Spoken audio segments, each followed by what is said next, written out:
Boa noite a todos. Eu sei que a gente está sentado, mas se você quiser ficar em pé, fica à vontade. A gente vai fazer um hangout. Pode ficar em pé também. E vamos orar ao Senhor nessa noite. Senhor Deus, aqui estamos diante do Senhor. Queremos estar com o coração totalmente aberto para que o Senhor venha ministrar no nosso coração. Mas nessa hora, diante dos louvores, queremos abrir o nosso coração para confessar o Senhor, para falar do Senhor ao Senhor, para render-te graças. Vem agir no nosso meio nessa noite, Pai. Tenha misericórdia de nós, Pai, e venha fazer a Tua vontade. Assim te pedimos, em Teu nome, Senhor.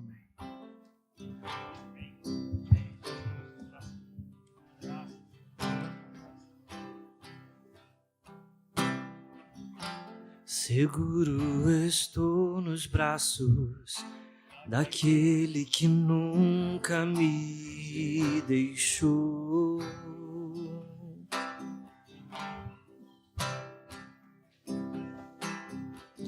Seu amor perfeito sempre esteve repousando em mim.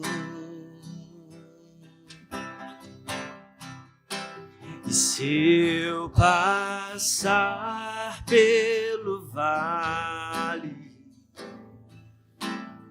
acharei conforto em seu amor, pois eu sei que és aquele que me guarda. Me guardas, em teus braços é o meu descanso, em teus braços é o meu descanso, em teus braços é o meu descanso. Em teus braços é o meu descanso.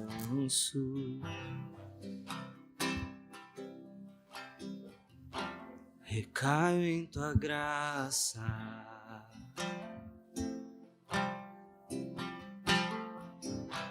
recaio de novo em suas mãos. Recaio em tua graça,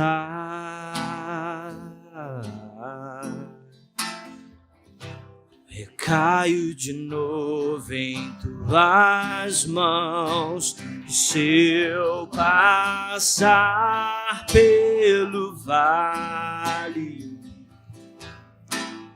acharei conforto em seu amor, pois eu sei que és aquele que me guarda, me guardas. Em teus braços é o meu descanso, em teus braços é o meu descanso, em teus braços é o meu descanso.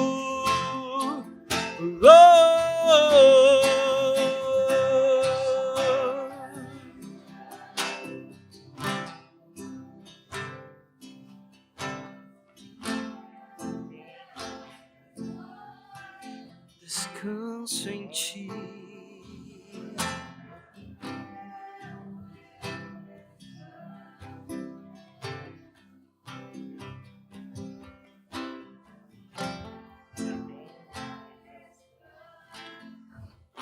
Descansamos e confiamos em ti, Jesus.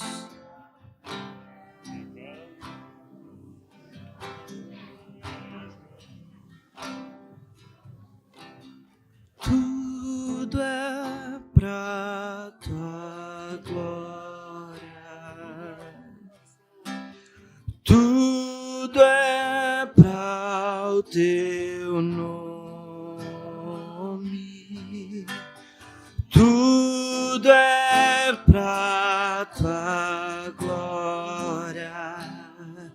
Sejas o primeiro em tudo que eu fizer. Tens preeminência em tudo que eu fizer. Tudo é pra tua glória. Tudo é pra o teu nome, tudo é pra tua glória. Sejas o primeiro em tudo que eu fizer. Tens preeminência em tudo que eu fizer. Me envolva na tua história, minha vida, pra tua glória. Me envolva na tua história, minha vida, pra tua glória. Me envolva na tua história, minha vida, pra tua glória. Me envolva na sua história, minha vida, pra tua glória. Me envolva na tua história, minha vida, pra tua glória. Me envolva na sua história, minha vida. Meu Deus, tu és meu prazer. Meu Deus, tu és meu prazer.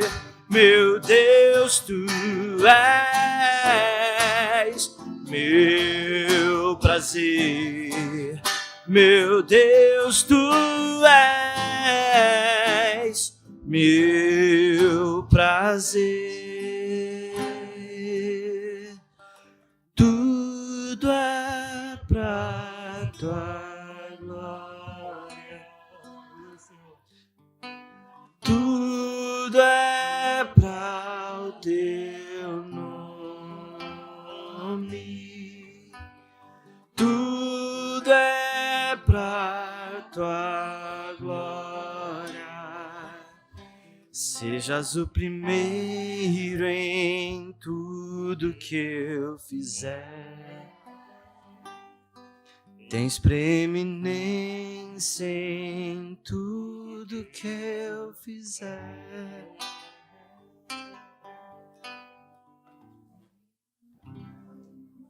Aleluia.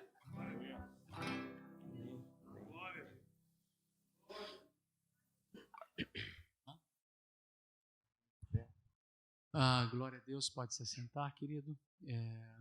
Hoje nós estamos aí no calor, porque estamos fazendo aí um serviço de mudança do ar-condicionado. Pastor Ari disse que é um treinamento para a grande tribulação. Cortou aqui. Um treinamento prático, né? É o radical, né? Um tipo radical.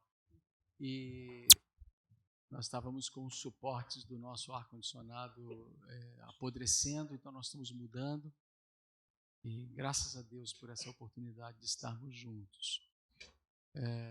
Domingo que vem teremos a nossa reunião normal e estamos empolgados com o curso de Apocalipse, que Deus está nos ministrando e nós estamos sendo preparados para as coisas que estão por vir. Então vamos lá, vamos adiante. Eu queria fazer uma oração. Pai, muito obrigado, Senhor, por estarmos juntos aqui.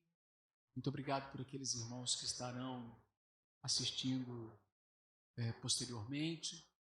Nós queremos pedir a Tua graça, Senhor, sobre o André, sobre o Paulo, sobre minha vida, sobre o Ari. Que o Senhor nos capacite na compreensão da Tua palavra. Visita e ministra os nossos corações. Que o Senhor seja a nossa força. Que o Senhor seja presente. Que o Senhor nos ensine, Senhor, os mistérios escondidos. Aquilo que o Senhor deseja revelar aos nossos corações. Em nome de Jesus. Amém. Boa noite. Paulo anunciou que a aula de hoje seria polêmica, então ninguém veio. Não. Mas nada melhor de uma forma polêmica resolver de uma forma mais... Uma polêmica resolver de uma forma mais contraída, né? Uma forma menos formal. Bom, vamos dar continuidade no nosso estudo de Apocalipse. A gente parou no... O Ricardinho pode ir passando aí em cima. A gente parou no verso Apocalipse 1, verso 7, que diz assim: Eis que vem com as nuvens, e todo olho verá, até os mesmos que o transpassaram, e todas as tribos da terra se lamentarão sobre ele. Sim, amém. Primeiramente, nós vemos aí, continuando o contexto, na aula passada nós falamos que ele nos fez reino e sacerdote, né? Um reino de sacerdote, e Paulo entrou muito bem falando da função do sacerdote, qual o privilégio que Deus nos concedeu, nos fazer sacerdotes dele.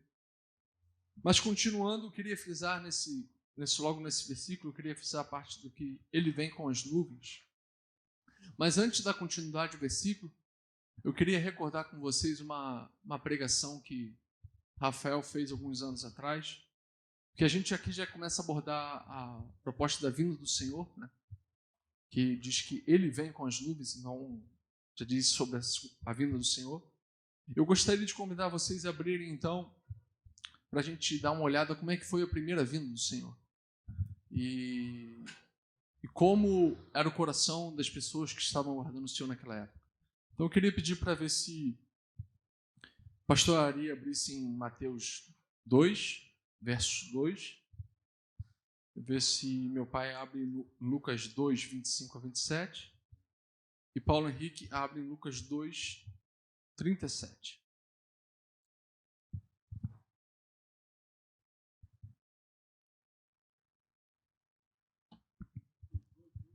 Mateus 2, 2. Pode pegar aí.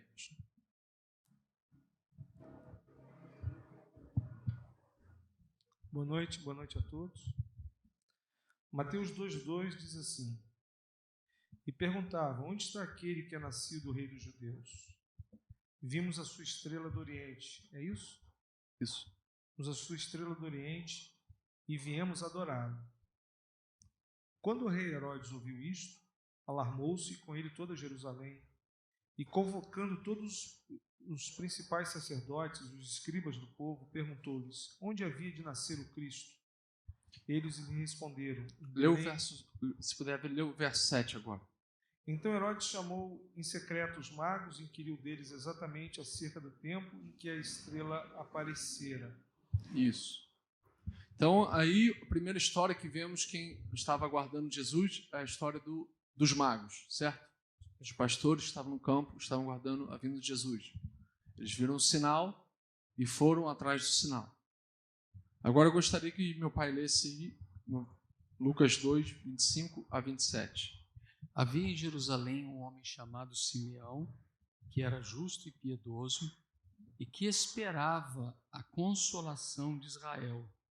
E o Espírito Santo estava sobre ele, fora-lhe revelado pelo Espírito Santo, que ele não morreria antes de ver o Cristo do Senhor. Movido pelo Espírito, ele foi ao templo, quando os pais trouxeram o menino Jesus para lhe fazerem o que requeria o costume da lei. Então, antes de ler o Paulo, eu queria perguntar ao pastor Ari,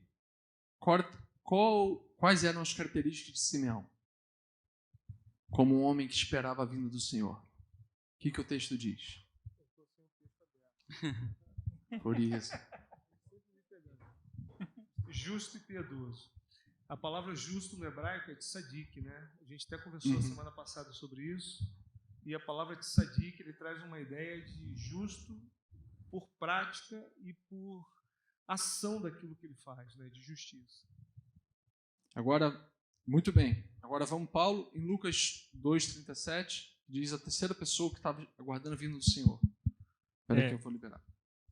Vai lá. Liberou? Tecnologia? Eu vou ler o 36. Isso. Tá? Estava ali a profetisa Ana, filha de Fanuel, da tribo de Asser. Esta era já avançada em idade e tinha vivido com o marido 7 anos desde a sua virgindade.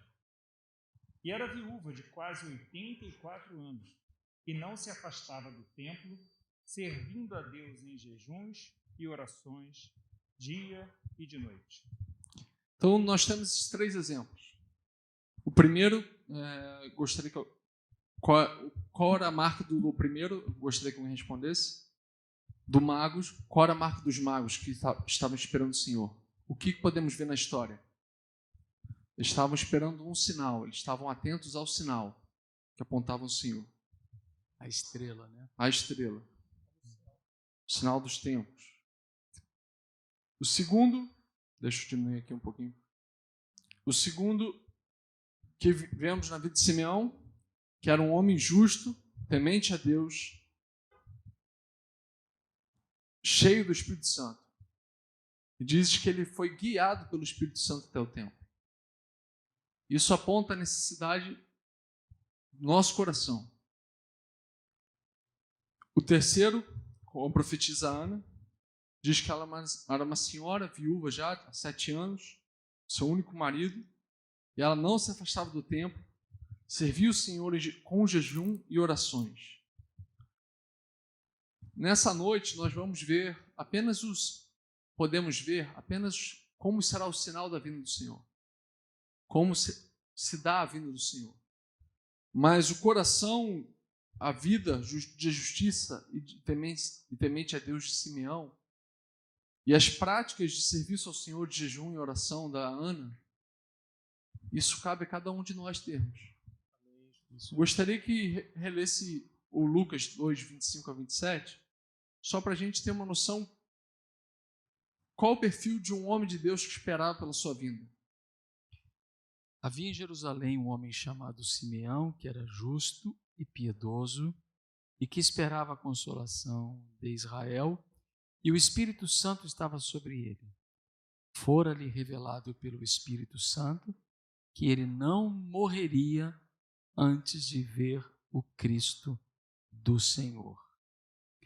Interessante aqui, André, porque o próprio apóstolo Paulo fala que alguns, na vinda de Jesus, não vão estar vivos. E o Simeão aqui diz, você não vai morrer na primeira vez, sem que você veja o Cristo do Senhor, né? Então essa é uma promessa. Muitos não vão morrer, vão ver a vinda do Senhor. Então, muito bem. Nessa noite eu gostaria de frisar isso. A nossa postura diante da vinda do Senhor. Você não vê nenhum dos 3 desesperados, você não vê relato de nenhum dos 3 ansiosos, mas eles serviam o Senhor com interesse de coração, sem desapegar. Você olha para os magos, sem apego às coisas. Você olha para os magos, eles viram o sinal, já tinham coisas para entregar a Deus. Foram entregar a Jesus ouro, prata, ou ouro, incenso e mirra. Se você olhar para o Simeão, um homem também que vivia diante do Senhor, vivia sem apego à sua vida, ele vivia para o Senhor. E assim também a viúva, que poderia, como muitas, estar na sua casa, poderia talvez até procurar outro casamento, mas ela está vivendo piedosamente em serviço ao Senhor e ao templo. Então, dando continuidade, que hoje vamos falar, eis que vem com as nuvens, e dando atenção a esse texto, queremos ver aonde na Bíblia aparece mais vem com as nuvens. Então, onde isso aparece? Eu gostaria de convidar todos abrirem a Bíblia em Atos 1, de 9 a 11.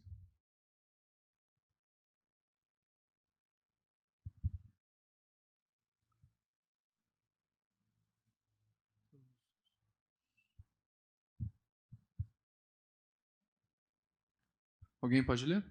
Paulo pode ler. Ditas estas palavras, Jesus tinha acabado de falar com eles as instruções finais, né? À vista deles. Então, ditas estas palavras, à vista deles, foi Jesus elevado às alturas, e uma nuvem o encobriu dos seus olhos. E estando eles com os olhos fitos no céu, enquanto Jesus subia, eis que 2 varões vestidos de branco se puseram ao lado deles, e lhes disseram: varões galileus, por que estáis olhando para as alturas? Este Jesus que dentre vós foi assunto ao céu, virá do modo como o viste subir. Então aqui a gente vê que os varões, né, que os anjos aqui falam aos discípulos, que assim como o Senhor foi nas nuvens, ele viria nas nuvens. Eu queria perguntar aqui, quem quiser ficar à vontade, ditas quais palavras que o texto cita? Começa. Ditas essas palavras à vista deles, foi Jesus elevado às alturas. Que palavras Jesus tinha dito? Não se ausentar de Jerusalém. Pode ler os versos anteriores? Sim. Verso 4, diz assim, 4 e 5, né? Isso. E certa ocasião, estando comendo com eles, ordenou-lhes: não vos ausentai de Jerusalém, mas esperai a promessa do Pai, a qual disse ele: de mim ouvistes. Pois João batizou com água, mas vós sereis batizados com o Espírito Santo, não muito depois desses dias. Pode continuar? Aqueles que se haviam reunido perguntaram-lhe: Senhor, restaurarás tu neste tempo o reino de Israel, o reino a Israel? Então lhe disse: não vos pertence saber os tempos ou as épocas que o Pai estabeleceu pelo seu próprio poder, mas recebereis poder ao descer sobre vós o Espírito Santo, e sereis minhas testemunhas, tanto em Jerusalém como em toda a Judéia, Samaria e até os confins da terra. Então, o que o Senhor fala aqui é que, pelo menos que eu percebo, é que ele fala, tem coisas que não competem a nós sabermos, os tempos, as épocas. Mas o que nós precisamos saber, que os discípulos precisavam saber, que eles iam receber o Espírito Santo para ser testemunhas. Como a gente já falou aqui, o papel do cristão, do crente no fim dos tempos é ser testemunha do Senhor. Então essa foi a mensagem do Senhor. E qual foi o modo que os discípulos viram o Senhor subir? Nas nuvens. Vamos dar continuidade. Outro texto que diz sobre isso.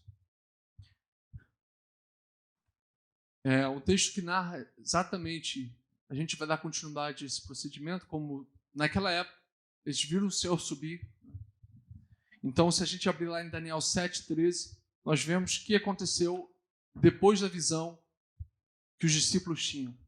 Os discípulos viram o Senhor subir nas nuvens, e se você abrir Daniel 7,13, Daniel narra o que aconteceu depois das nuvens, depois que as nuvens fecharam, o que veio acontecer.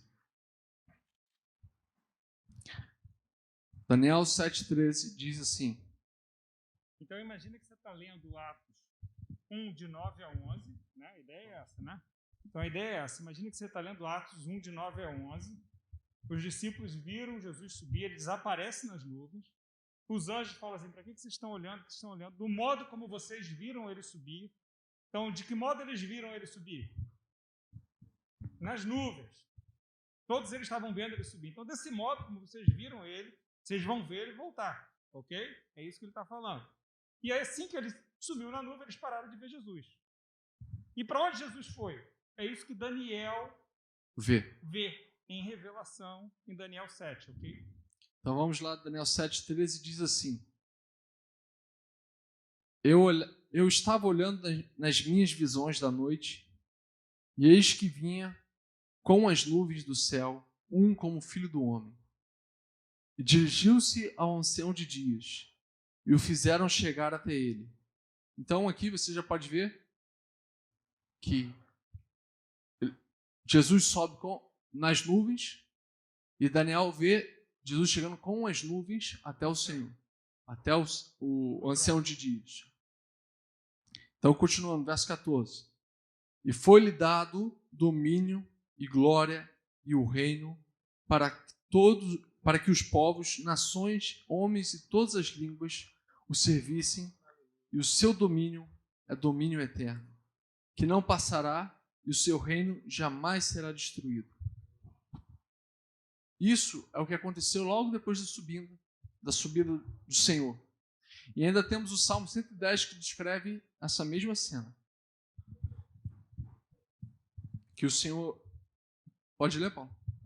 Não tem? Então, pode... Não, deixa que o meu pai lê ali. Salmo 110. O Senhor disse ao meu Senhor: senta-te à minha direita, até que eu faça dos teus inimigos um estrado para os teus pés.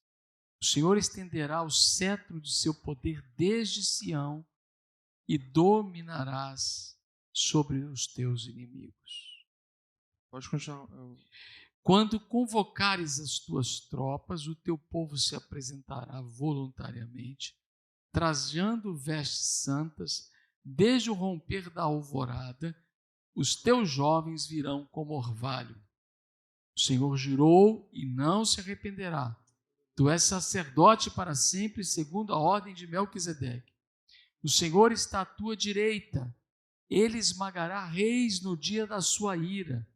Julgará as nações, amontoando os mortos e esmagando governantes em toda a extensão da terra. No caminho beberá de um ribeiro e então erguerá a cabeça. Então, o que a gente consegue ver aqui é que onde os olhos naturais terminaram, a história aparentemente terminou com a ida do Senhor aos céus. A gente percebe que é toda uma história que começa a se inscrever na esfera espiritual, na esfera celestial. E justamente isso, nós vamos falar mais para frente, é o que João também vê no capítulo 5 de Apocalipse, que é quem é digno de abrir o livro e desatar os selos. E então vem o Cordeiro e abre o livro e desata os selos. O livro, mais na frente vamos poder ver que é o plano do Senhor. Qual o plano? Plano de quê? De sujeitar todas as coisas ao Filho. É o plano que vem descrito no começo desse salmo. Disse o Senhor ao meu Senhor: assenta-te à minha direita até que ponha os teus inimigos por cabelo dos teus pés. E é o que diz também Daniel 13, verso 14, desculpa. Foi-lhe dado o domínio e a glória e o reino para que todos os povos, nações, homens, todas as línguas o servissem. O seu domínio é domínio eterno, que não passará, e o seu reino jamais será destruído. Então, a gente aprende que mesmo diante de uma esfera natural, o Senhor vem cumprir uma esfera espiritual também. Algo acontece enquanto a gente só vê o natural aqui, enquanto a sua igreja começa a sofrer perseguição, o Senhor reina absolutamente no céu. E também é legal você entender, por que a gente está falando isso? Para você entender quando a gente chegar em Apocalipse 5, 4 em diante, né? 2 e 3 falar da igreja, 4. Então nós temos Jesus subindo aos céus, acabou Atos 9 e 11, a gente vai para a visão de Daniel, que é ele chegando nos céus, chegando ao ancião de dias, recebendo domínio e poder. A gente vê isso em Salmos. Se você ler Salmos e entender escatologicamente, ele vai se cumprir em Apocalipse, quando a gente vai ver todas as nações diante do Senhor, o juízo final, tá certo? O Salmos, ele é perfeitamente cumprido com o Apocalipse. E o que você vê em Apocalipse 4? Ele chegou no céu, Daniel 7, e acabou aqui? Não, aí ele abre o livro, ele começa a abrir os selos, ele começa a contar, começa a revelar a João tudo o que vai ser feito do seu propósito. Então é importante você entender que o Apocalipse, ele é o fechamento, ok? Senão, Daniel 7, 9, 10 é ele. Chegou lá e aí, o que aconteceu? Onde foi? Se a gente chegasse em Apocalipse, vamos falar Atos 1, 9, e aí ele sumiu. E aí, o que aconteceu? Acabou? Não, não acabou. Tem a visão de Daniel em 7.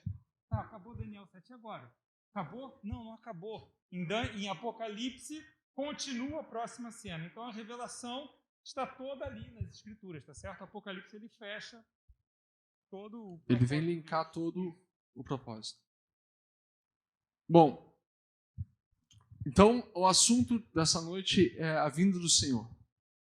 Se abrimos em Mateus 24, que é o sermão escatológico de Jesus, no verso 30, ele fala as mesmas coisas que João descreve, que o Senhor falou para ele. Mateus vai descrever que Jesus já tinha dito isso antes.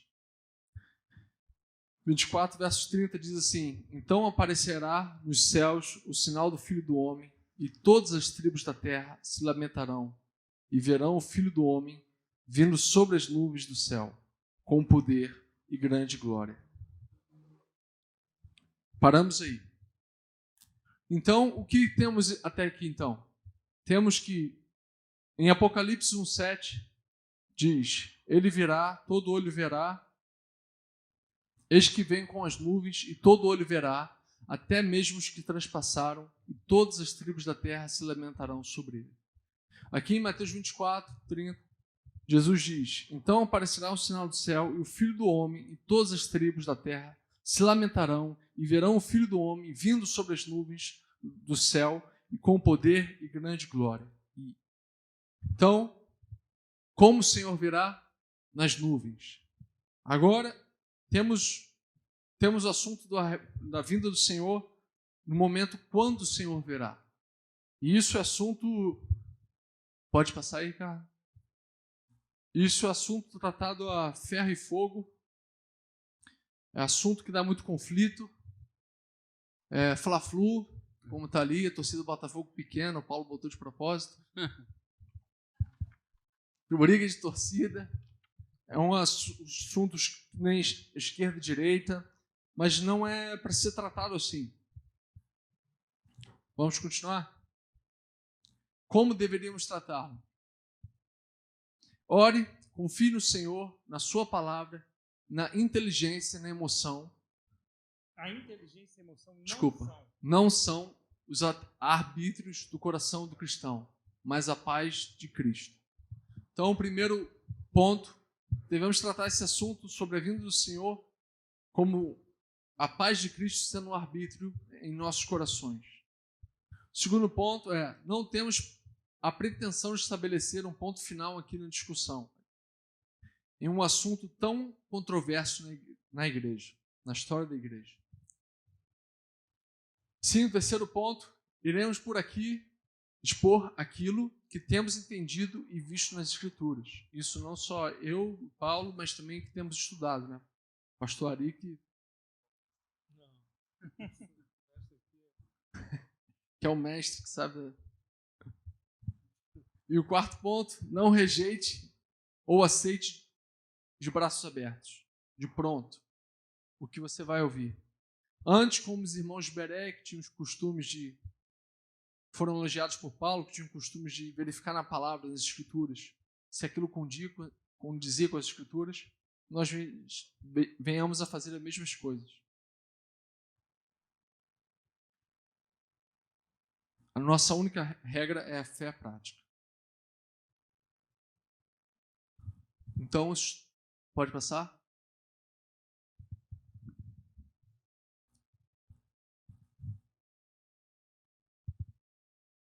Isso, pode passar? Isso aí acabamos de falar também, falamos antes desse slide, como devemos estar atentos aos sinais dos tempos, estar disposto a reter tudo aos seus pés. Isso é o que aprendemos com as pessoas que estavam à espera do Cristo, da vinda do Cristo. Os magos. Isso. E a profetisa, tá certo? É Simeão, homem justo, a profetisa Ana, e os magos que vieram do Oriente, tá certo? E aí aquilo que a gente acabou de falar, tá aí os 5 pontos, né? E só não está na ordem. E ele tem os pontos direitinho, que depois a gente passa para vocês. Sim. Pode passar, Ricardo. É a volta do Senhor, né? Como é que a volta do Senhor é tratada, né? Ela é tratada sobre esses dois aspectos aqui, ok? Tribulação e milênio. Vamos primeiro falar sobre a tribulação. Eu coloquei aqui aqueles bonequinhos. O Ricardinho está liberando agora. Não precisa tampar os ouvidos para não ouvir, não é? Não quero ouvir, não me diz, eu não quero. A gente deve conversar, tá certo? Sobre o tema, é um assunto para a gente conversar. E não importa se você, no final, não, eu entendi que a perspectiva pré-tribulacionista é mais coerente com as Escrituras. Não, eu entendi que a perspectiva pós é mais coerente com as Escrituras. Isso não divide a igreja, amém? Isso não atrapalha a unidade da igreja em nada. São concepções, são entendimentos de acordo com a palavra. Você precisa estar bem firme no seu coração, em acordo com a palavra, amém? O importante é que ele virar, né, Paulo? O importante é que ele virar. Ok? É verdade. Pode passar.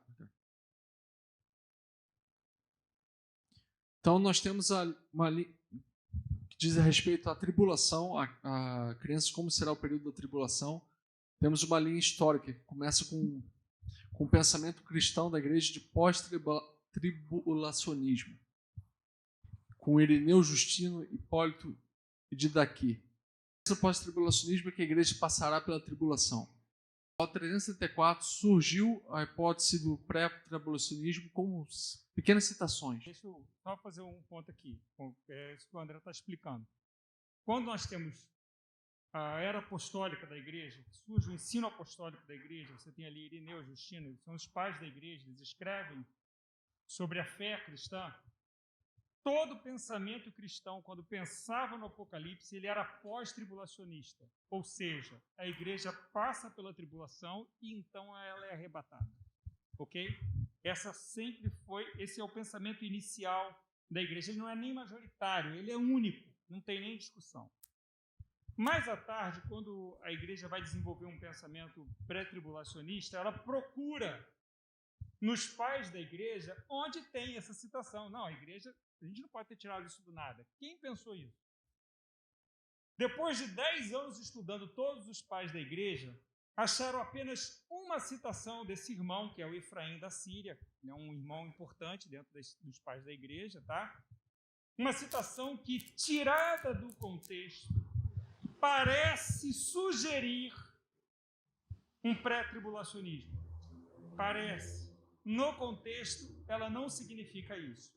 Em nenhum dos concílios da igreja sequer foi discutido o assunto pré-tribulacionismo. A igreja discutiu tudo. Vocês nem imaginam quanto a igreja discutiu. A igreja teve diversas heresias que foram tratadas no seio da igreja.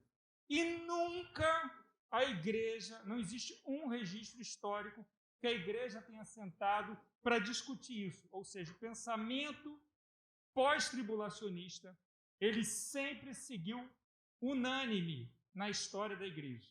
Ok? Isso até o John Gill, né, em 1754, que ele começa a levantar essa hipótese, né, Paulo? Depois ela aparece em 1810, no Lacusa, do pré-tribulacionismo, que é a hipótese da igreja ser arrebatada antes da tribulação, ou no meio da tribulação.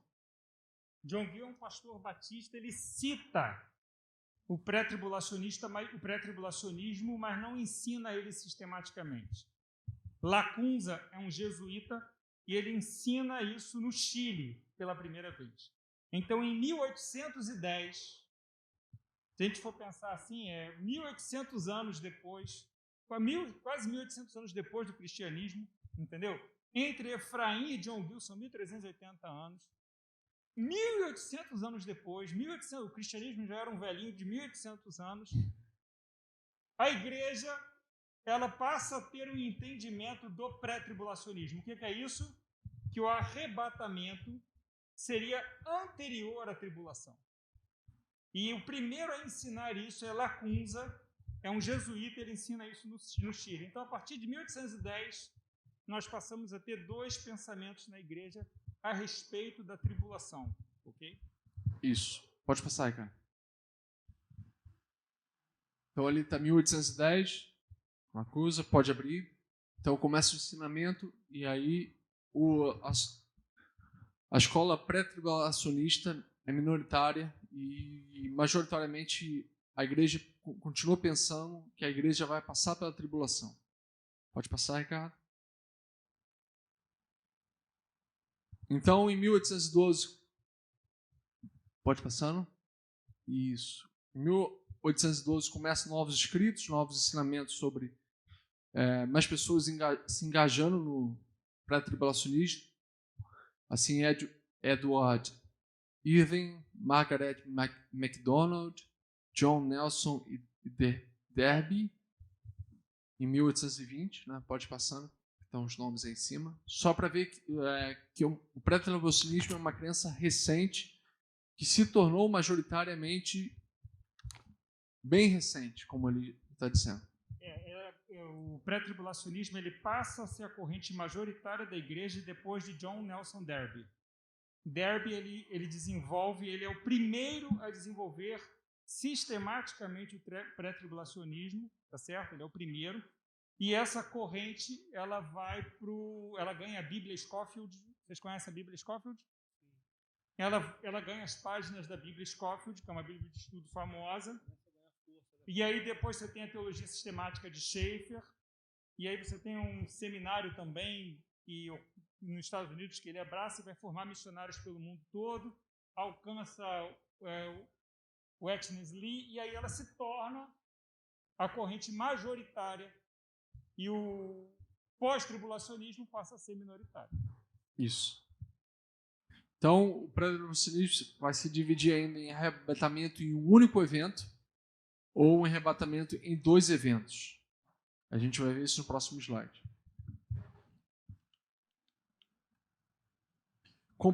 A comparação entre as visões cristãs sobre o grande tribulação.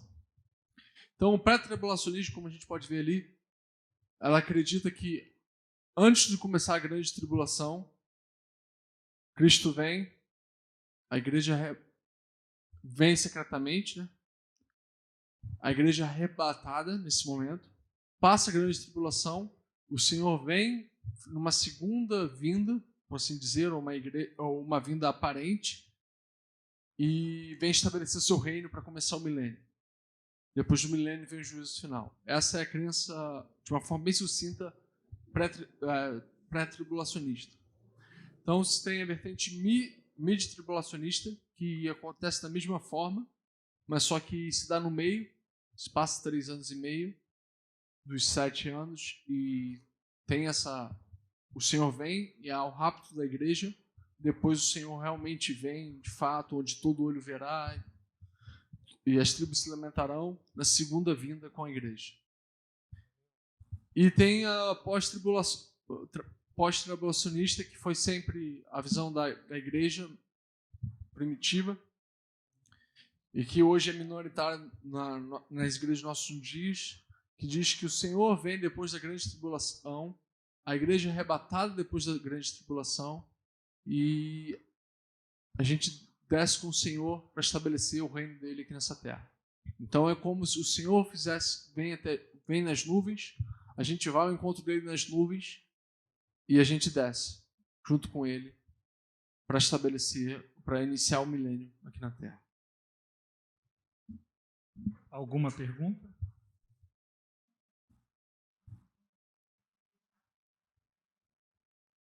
Então, Filmes Deixados para Trás é uma obra pré-tribulacionista. Não sei quem já viu. É uma obra que diz que uns vão ficar ainda para a vinda do Senhor e a igreja vai ser arrebatada secretamente. Secretamente é essa volta do Senhor. Tá? O Senhor vem uma vez secretamente, arrebata a sua igreja e depois ele viria a sua segunda vinda de fato pública, tá certo? É o filme Deixados para Trás. Ele defende esse posicionamento. Então essas são as 3 variações que há de crença de acordo com a tribulação. Período de tribulação. Se a igreja passa metade dele ou passa ele inteiro. A minha quer perguntar de novo.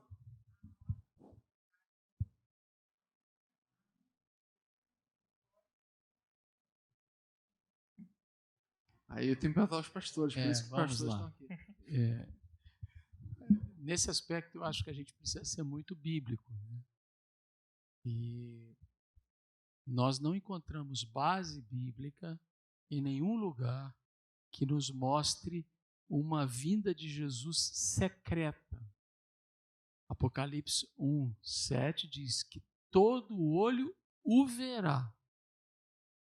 E se nós seguirmos a linha de Mateus capítulo 24, se você puder abrir, acho que vai ser importante, nos diz assim, verso 27, porque assim como o relâmpago sai do Oriente e se mostra no Ocidente, assim será a vinda do Filho do Homem, ou seja, algo visível. Eu vou ver o relâmpago, correto? Ponta a ponta do céu. De ponta a ponta. Muito bem, Paulo. E aqui diz assim, onde houver um cadáver, aí se ajuntarão os abutres. Isso é uma coisa que tem a ver com Apocalipse, que a gente não vai abordar agora. Mas continuemos, verso 29. Imediatamente após a tribulação daqueles dias, o sol escurecerá, a lua não dará sua luz, as estrelas cairão do céu, os poderes celestes serão abalados, então aparecerá, então está dizendo, logo após a tribulação, então aparecerá no céu o Filho do Homem, e todas as nações da terra se lamentarão e verão o Filho do Homem vindo nas nuvens com poder e grande glória. E ele enviará os seus anjos com grande som de trombeta, e estes reunirão os seus eleitos dos quatro ventos de uma e de outra extremidade dos céus. Então vamos seguir a ordem que Jesus diz. Jesus está dizendo aqui que depois da tribulação, o sinal do Filho do Homem, como relâmpago, será mostrado nos céus, e com o som de trombeta, os anjos recolherão, arrebatamento, todos os eleitos da face da terra. Então, biblicamente, a visão pós-tribulacionista tem toda uma base bíblica, porque ela mostra que iremos passar pela grande tribulação. E como eu falei há uns 2 domingos ou 3 aqui passados, a grande tribulação será um tempo que muitos serão salvos, muitos vão perder a vida, é verdade, mas haverá salvação a rodo. Queria fazer um comentário, Paulo. Queria fazer um comentário, né? Voltando um pouco assim, eu não sei se é uma coincidência, acho que não seja, porque a gente entende que a sociedade ela tem movimentos constantes, né, de acordo com ideias, com uma série de coisas. Mas se a gente olhar, quando nasce o pré-tribulacionismo, a ideia do pré-tribulacionismo é exatamente no período em que também nós temos a virada da questão da indústria, da Revolução Industrial. Então, é exatamente no mesmo período, 1760 até 1840, começa o período da Revolução Industrial. Então, o que a gente percebe, não sei se tem coincidência ou não, mas a gente começa a perceber que parece que os crentes começam a querer fugir por causa de toda a estrutura que começa a ser modernizada, as coisas começam a vir bem para a nossa vida, parece que a gente começa a querer fugir um pouco também dos problemas e das lutas que vêm, né? Então a gente começa a ter uma ideia ali, eu não sei, mas parece que começa a ter um sentimento de vitória, de triunfalismo, de ideia de que o homem consegue fazer as coisas, e parece que nesse momento a igreja começa a fugir. Não sei se os irmãos entendem o que eu estou falando, mas começa a fugir um pouco dessa ideia da questão de passar pela tribulação, né? Começa a se construir uma ideia de que o homem começa a ter a sua própria história, né? Exatamente. Não sei se tem a ver, mas nos estudos, né, a gente Escapar, né? vê isso. Começa a ideia do escapismo, de fugir. Escapismo, exatamente. O Senhor vai livrar a igreja. E a sensação que a gente tem é exatamente isso, justamente na Revolução Industrial, né? E a gente está vivendo uma outra revolução agora, que é a revolução, estão dizendo que é a quarta revolução industrial, né? A quarta revolução nossa, que é a revolução tecnológica, né? Então, a gente cada vez mais vê o homem se afastando disso e por isso que eu acho que está cada vez mais forte a questão do pré-tribulacionismo.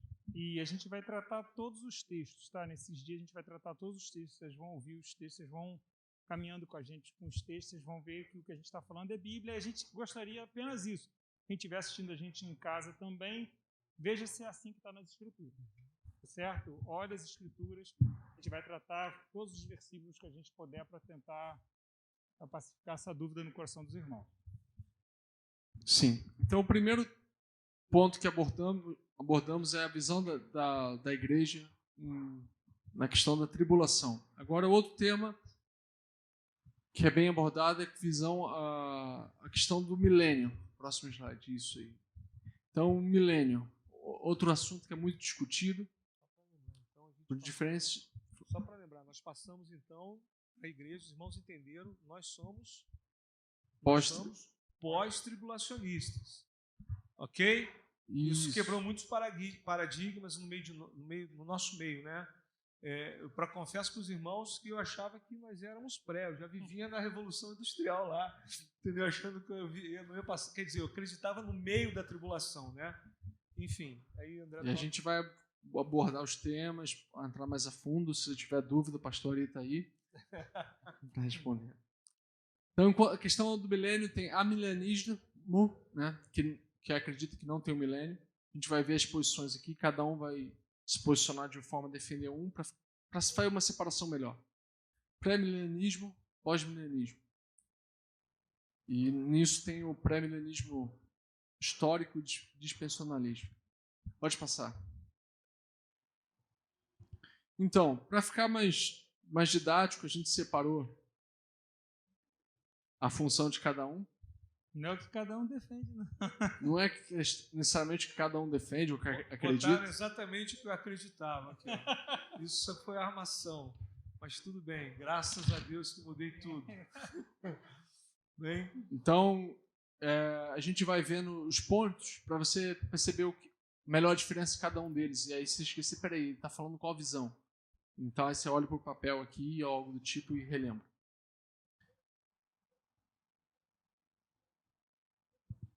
Tá, vamos lá. Contra a hermenêutica.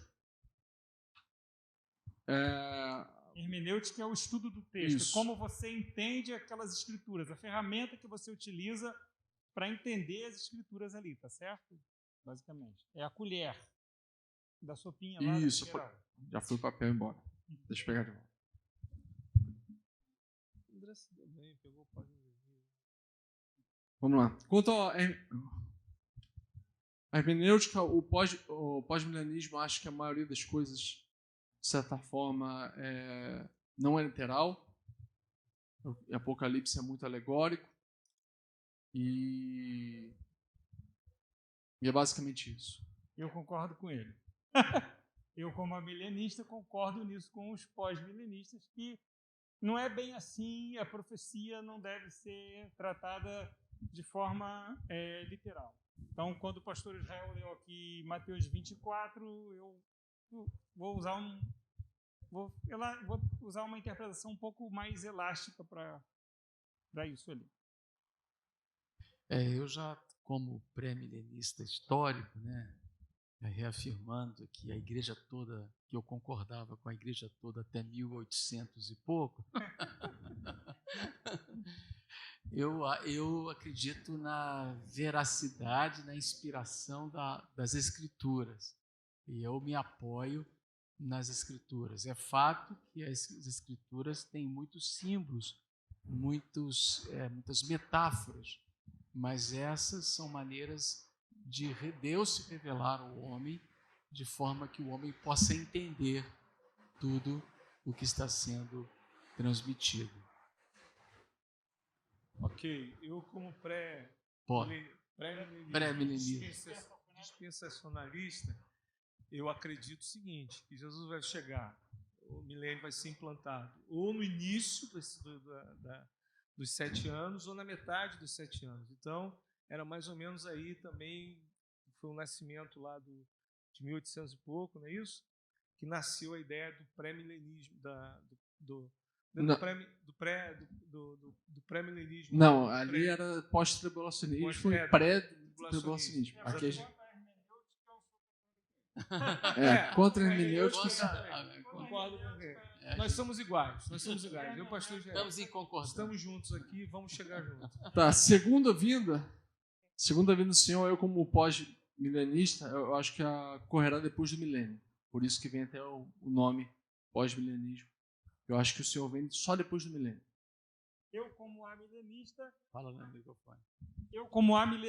Concordo com ele, mais ou menos, não tem milênio, tá? Mas é isso aí, ele vem depois disso que simbolicamente... Eu chamo de milênio e ele não chama de milênio. Simbolicamente é o milênio, mas Jesus vem depois desse período, eu concordo com ele. Como pré-milenista histórico, eu acho que Jesus vem antes do milênio, de acordo com as Escrituras. Agora a gente discorda um pouco. Agora a gente rompe um pouquinho. Como eu falei, o pré-milenista dispensacionalista. Esse aí, vai travar toda hora. Trava a língua, né? Ele acredita que Jesus vem ou antes dos 7 anos ou no meio ali estabelece o milênio, né? Arrebata a igreja. E depois ele vem exatamente. Isso, ele vem uma vida secreta no meio, arrebata a igreja. Escondido, sem ninguém saber. É o filme lá. Que é o filme? É o filme deixado para trás. E no final dos 7 anos, Jesus vem, de fato, publicamente, e instaura o milênio. E é interessante, desculpa que eu dar uma cola aqui para o meu amigo, é porque o dispensacionalismo acredita em dispensações. Então, é como se agora fosse o tempo dos gentios. Existe base bíblica para isso. Até Jerusalém será pisada, até que se finde o tempo dos gentios. E aí, com o arrebatamento da igreja, reiniciaria o tempo de Deus tratando com os judeus. Então, os pré-milenistas dispensacionalistas acreditam, então, que a igreja será tirada e Deus, então, trata diretamente com o povo judeu. Isso aí.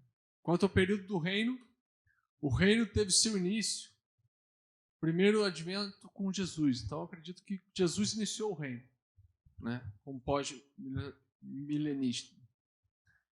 Eu acredito que Jesus iniciou o reino e a gente já está no milênio. Desde que Jesus até agora, a gente já está no milênio. Então, mais na frente vocês vão ver que eu acho que o milênio não é literalmente o milênio, né? Como eu não acho que muito em Apocalipse não é literal. E depois disso, acho que a igreja vai crescer, o reino de Deus vai crescer e a gente vai evangelizar todo esse mundão aqui afora. E cada vez mais o evangelho vai ser pregado a toda gente, toda tribo, língua, todos vão se converter. Aí o Senhor vem, já com a igreja dominando tudo, reinando quase absoluta. Ele vem estabelecer logo novos céus e nova terra. A sensação que tem aí é como se fosse praticamente uma ação do homem, não uma ação de Deus naquela, né? Uma ação de o homem, na realidade, Jesus só vem só para sentar no trono, vamos falar assim, né? O resto já foi feito. Então, a ideia mais ou menos é essa. Eu, como amilenista, o milênio vai, aquilo que se convencionou chamar de milênio, ele é um símbolo, né? Ele vai acontecer em algum momento, ou foi do início de Jesus, ou algum momento depois, eu não posso afirmar que dure 1000 anos. Eu não sou tão triunfalista quanto ele. Eu não acho que a igreja vai crescer em glória, que nós vamos evangelizar todo mundo, que nós vamos virar um grande igrejão, o mundo inteiro, quase todo mundo convertido, nós vamos trazer a justiça social, paz, vamos acabar com a miséria no mundo. Eu não acho isso. Eu acho que o mundo vai continuar indo de pior a pior, né? Mas a igreja vai continuar testemunhando do seu Senhor até... Está nas Escrituras isso. Mas a igreja vai continuar testemunhando do Senhor até a sua vinda, que é o fim do milênio, porque eu também acho que a gente já está nisso que se convencionou chamar de milênio. Eu não, tá? Eles. Eu defendo bem, né? Calma. Como pré-milenista histórico, eu volto para as Escrituras, que diz assim: certa vez, tendo sido interrogado pelos fariseus sobre quando viria o reino de Deus, Jesus respondeu: o reino de Deus não vem de modo visível, nem se dirá aqui está ele ou lá está ele, porque o reino de Deus está entre vós. Então eu acredito que o reino de Deus já é uma realidade presente dentro da vida, ou deveria ser uma realidade presente na vida de todos aqueles que se encontraram com Jesus, porém haverá uma plenitude do reino de Deus na manifestação ou no advento de Cristo para reinar por 1000 anos. Ou seja, o reino está dentro de nós, mas ele será plenamente estabelecido sobre a terra. Ok. Eu, como PD, né? Pré-milenismo dispensacionalista, vou falar PD agora. Eu creio nesse estabelecimento dos 1000 anos, mas que vai ser estabelecido após a volta de Cristo. Quando Jesus volta, ele dá início e estabelece os 1000 anos de governo dele e durante a sua segunda vinda. Né? Ok? Eu não tenho muito o que falar porque o meu não tem muito base, não, mas aqui é que está cheio de base bíblica. Não. Quanto à natureza do reino, eu acredito que o reino é espiritual. Né? Crescerá até encher toda a terra, como diz lá em Daniel, a visão da estátua. Né? A pedra foi cortada, bateu, derrubou, foi crescendo e até encher toda a terra. Então, a nossa missão é ir, pregar o evangelho, que todo o pessoal vai se converter e que o reino de Deus vai ser estabelecido por nós aqui nessa terra. Eu acho que é espiritual também, a gente concorda nesse ponto, mas não sou tão triunfalista. Eu acho que sou mais, não pessimista, sou realista. Realista, vai continuar pior, até o Senhor voltar. Eu acredito, como a base bíblica, como diz o apóstolo Paulo, o reino de Deus não é comida nem bebida, mas justiça, paz e alegria no Espírito Santo. Então, o reino de Deus, hoje, ele é uma realidade interior, mas ele aponta para um futuro onde Deus terá o total domínio sobre todas as coisas. Convém que ele reine até que todas as coisas sejam colocadas debaixo dos seus pés, ou seja, quando ele terá autoridade sobre todas as coisas de uma forma efetiva. Ok. Eu, como PD, pré-tribulacionista, dispensacionalista, eu creio que, na realidade, o que vai acontecer é uma implantação do governo do Senhor, mas que haverá uma economia ou uma distribuição, ou então um governo muito forte do povo judeu sobre a terra, né? Porque se baseia principalmente na questão de que Jesus tem um trato especial com o povo judeu. Muitos se pegam no livro de Romanos, né, daquela questão do texto que diz que todo o restante do povo de Israel será salvo e a partir daí será feita toda uma continuidade. Então ele se pega muito a isso, né? Essa é a ideia dessa dispensação de natureza do reino. Bom, De período, natureza do reino. Quanto à duração do milênio, o pós-milenista acredita que, como não é literal, a gente já está no milênio. E Satanás foi preso, ou foi, de certa forma, tolhido. Assim. Muitas das coisas que ele podia fazer antes de Jesus, depois de Jesus, ele já não faz mais. Mas depois do milênio, quando tiver para acabar o milênio, né, a igreja já tem evangelizado tudo, Satanás vai ser solto. Né? Aí o Senhor vai vir e Satanás vai ser solto, tentar enganar os crentes, o Senhor vai vir e vai destruir ele de uma vez por todas, assim que instalar o novo céu e nova terra, assim que o pós-milenismo acredita. Concordo com ele, como para mim não tem milênio, esse número 1000 é um simbolismo judaico, é tipo 10 vezes 10 vezes 10, é isso, e esse 1000, na verdade, pode ser 2000, 3000, 4000, a gente não sabe o período de tempo certo. Para mim, o milênio pode ser literal, 1000 anos ou não. Eu acho que existe um simbolismo, se não me falha a memória, o apóstolo Pedro nos diz que um dia para o Senhor é como 1000 anos. Se você pega o Antigo Testamento especificamente, o Novo também, mas o Antigo Testamento sempre está falando do dia do Senhor, o dia do Senhor. Então, eu acredito que o dia do Senhor é algo realmente que irá acontecer. O dia do Senhor não é necessariamente 24 horas, pode muito bem ser 1000 anos. Eu da mesma forma também concordo aqui. Esse é o nosso posicionamento. Tamo junto. Pelo menos agora ficamos iguais.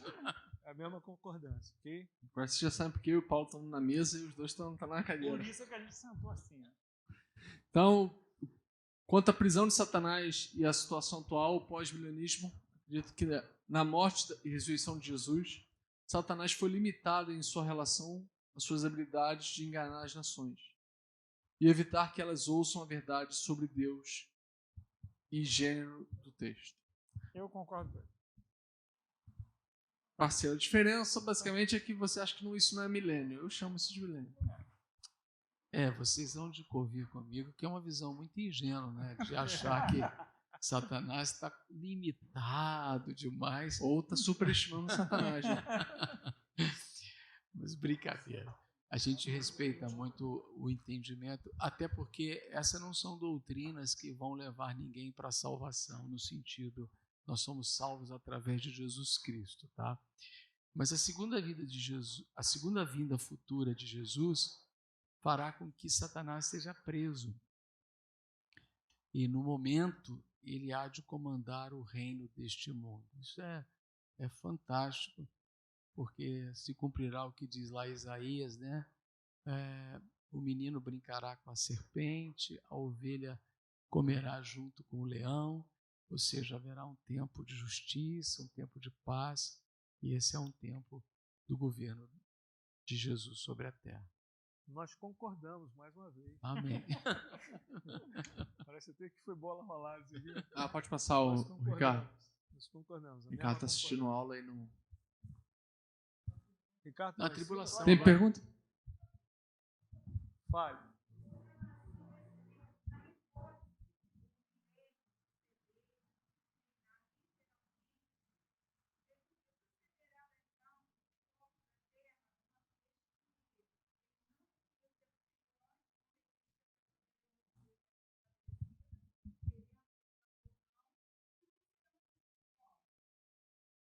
Vamos lá. A gente vai chegar no milênio quando falar lá em Apocalipse, lá no final. Mas não, assim, rapidamente. De forma sucinta. No final do milênio existe aquilo que a gente chama na Bíblia de a segunda ressurreição. Então, ao final do milênio vai ter a segunda ressurreição. Então, existe a primeira ressurreição e a segunda ressurreição. Aqueles que participam da primeira ressurreição... Isso também já não é pós-milenismo. A gente vai tratar. Porque o pós-milenismo acredita que a primeira ressurreição é de uma forma não literal. Foi quando eu recebi Jesus, eu já ressuscitei. Vão ser governados pelo Cordeiro. Já o pré-milenismo acredita que vai ter uma ressurreição. Agora vamos lá. Nesse milênio, ainda não, o incorruptível de forma geral não será revestido, o corruptível de forma geral não será revestido do incorruptível. Ou seja, as pessoas que não aceitaram a Cristo e não morreram serão governadas pelo Cordeiro durante o milênio. A igreja arrebatada, glorificada, né, com o Cordeiro, reinando com Cristo, e a terra vivendo sobre o reinado do Cordeiro. No final desses 1000 anos, Satanás é solto, e aí então acontece, aí vai ter o lago de fogo e enxofre, mas aí tá certo?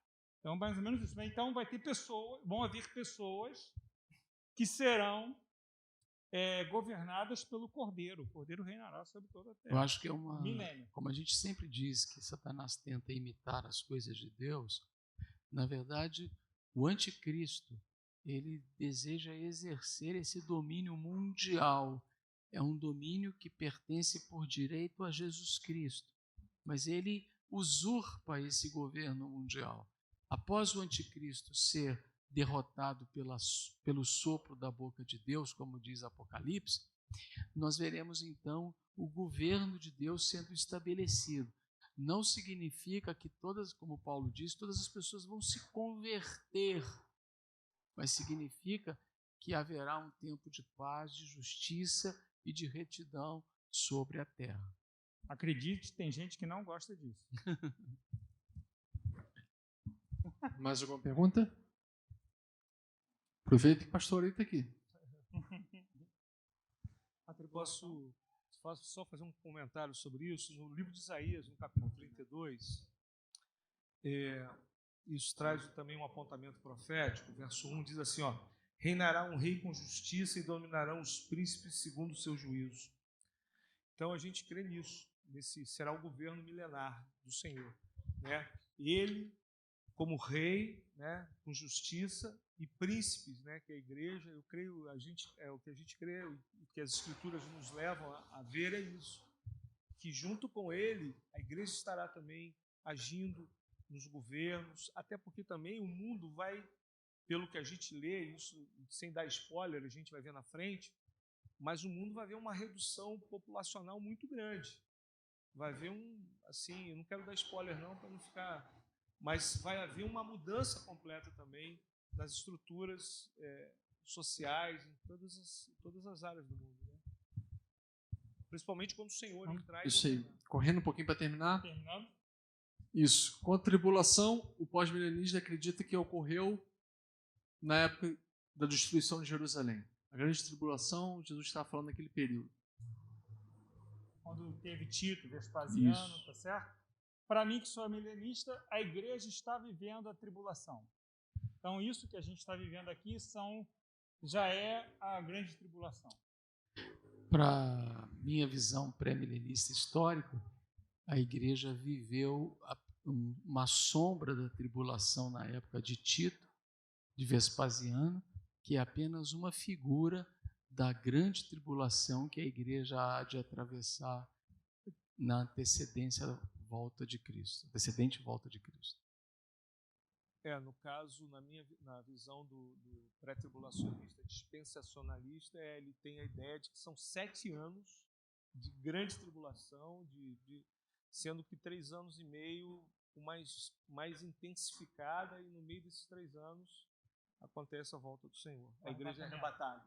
A igreja é arrebatada, ele leva a sua igreja e nos tira do meio desse grande tormento, né? Essa é a ideia. Então, e quanto ao arrebatamento, tanto o pós-milenismo, a milenismo e também o pré-milenismo histórico, nós concordamos, só ele que é diferente. Que é? Sim. O arrebatamento e a segunda vida ocorrerão concomitantemente. Então, a gente é arrebatado na segunda vida do Senhor. Não são o mesmo evento, são concomitantes, tá certo? Seguidos. A gente concorda? Isso. Todos nós concordamos. Yes. Concorda aí, pastor? Eu concordo. Só ele que não. Você não.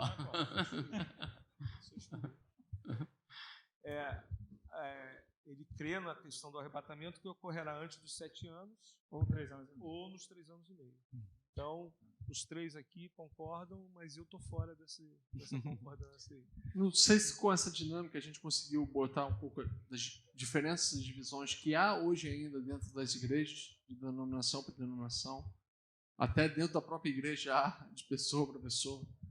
Mas a gente vai tentar trabalhar, já estamos tentando trabalhar nas escrituras, os textos, e o que leva à posição da nossa igreja. Então, quer completar? Alguma dúvida? Todas? Ninguém? Quanto a silêncio é todas. Né? Se não tem dúvidas, tem dívidas. Entenderam tudo ou não entenderam nada, né?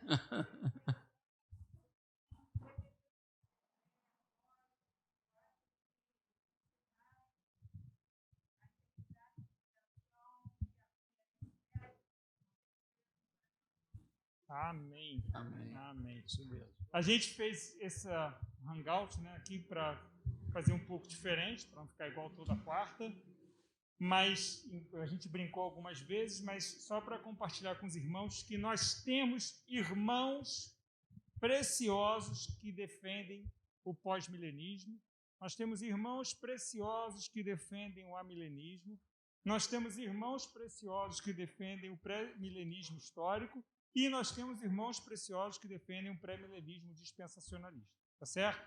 Então, tipo assim, nós entendemos, a gente estudou durante algum tempo, a gente ficou estudando as escrituras, não foi leviano, a gente vai compartilhar com os irmãos, a gente viu tudo, a gente fazia pergunta, a gente brigava, porque, de algum modo, nós todos éramos dispensacionalistas, tá certo? Então, e até outros terceiros, a gente colocou no balaio para ajudar, então, tipo assim, até para fazer pergunta, até para questionar, mas confrontado com as escrituras, nós entendemos que a interpretação mais bíblica, tá certo? Mais fundamentada nas escrituras é o histórico, aquela que foi a fé apostólica, aquele que foi o pensamento da igreja de forma unânime até 1810, 1820, tá certo? E a partir desse momento começou a ter uma segunda opção de pensamento de forma geral, ok? Alguma dúvida? Se você precisa sair da igreja porque você é pré, não precisa. Pastor Ari, não precisa. Pastor Ari está aqui para ficar do seu lado. Não precisa. Amém, gente? Não tem brincadeira. Tudo que a gente fica na esperança de ir nos 3 anos e meio, aí não vai. Aí quando você olha, tá todo mundo junto. Ah, meu Deus do céu, tá todo mundo junto. Vou contar. Isso. Posso contar um testemunho rapidinho? Não é um testemunho, é um testemunho. Contar uma história para vocês rapidinho. Muitos anos atrás, muitos anos assim que comecei minha caminhada no Evangelho, a gente acreditava nessa visão dispensacionalista, né? Então, foi na nossa igreja lá, nós éramos da igreja metodista lá central, e falou sobre isso, que o arrebatamento da igreja seria nos 3 anos e meio e tal, blá, blá, blá, blá. Beleza. Aí um novo convertido, tinha uns 3 meses de convertido, e ok e tal, e fui num culto de quarta-feira, tinha um culto de quarta-feira, eu vou tentar ser rápido. E fui para o culto, cheguei no culto, logo depois desse estudo, gente, cheguei no culto, não tinha ninguém no culto. Eu falei, meu Deus do céu. Aí, falei, caramba, a igreja foi arrebatada. Sabe aquele negócio? Aí chegou um irmãozinho, eu falei, e o irmão também não foi? Aí eu falei, opa, então tá bom. Daqui a pouco chegou o pastor Davi. Eu falei, o pastor Davi também não foi. Aí, depois, o pastor Davi pegou o microfone, irmãos, vamos orar porque tem uma greve de ônibus. Aí eu falei, glória a Deus. Então é isso, sabe? A gente fica assim, mas o importante é que a gente vai estar, se Jesus voltar agora, nós vamos estar juntos. Vamos ser transformados e o poder de Deus virá sobre nós. Amém? Glória a Deus. Que Deus abençoe. Na próxima quarta-feira a gente vai vendo as passagens uma a uma. Eu vou fazer, Carinhos fala, traz perguntas. É muito importante que vocês façam perguntas. É importante até que vocês, tipo assim, coloquem para fora a casa assim, não aceito, peraí, que eu acho esse versículo, mas e essa passagem, para que a gente possa ir construindo com vocês. Amém? Para que a gente possa ter um fundamento bíblico. É importante que vocês perguntem, pode perguntar à vontade. Paramos aqui, são 9 e... Então vamos orar. Se você tem alguma pergunta, aí depois a gente pode estar conversando, mas eu diria que é muito importante que você caminhe conosco, porque nós não queremos criar algo em cima de imaginação, em cima de fábulas. Nós queremos apoiar a nossa vida na palavra de Deus. Não estou dizendo que nenhuma dessas linhas é uma criação humana, não é isso. Eu estou falando é que nós temos que ter toda uma visão bíblica para que, como foi dito hoje, né, você vê Atos capítulo 1, versos 9, depois você vai para Daniel e você volta para Apocalipse. A Bíblia ela vai se completando e a gente precisa entender todo esse processo. Vamos orar? Terminamos ali dizendo, diga comigo, todo o olho o verá. Significa dizer que todo mundo vai vê-lo, sejam os salvos e os não salvos. Então, que nós o vejamos e sejamos, como diz 1 João, sejamos transformados como Ele é. Os salvos serão transformados. Aqueles maus hábitos, aquelas coisas que você luta tanto, quando Ele vier, você vai ser plenamente transformado. Obrigado, Pai, por esta noite. Obrigado pela Tua palavra. Obrigado, Senhor, porque temos, como Paulo disse, irmãos preciosos, que pensam, que creem diferente, mas nós desejamos, Senhor, a compreensão, porque precisamos do entendimento e da revelação do Espírito Santo. Não uma revelação que nos divide, que nos separa, mas uma revelação que nos ajuda a compreender o tempo que estamos vivendo.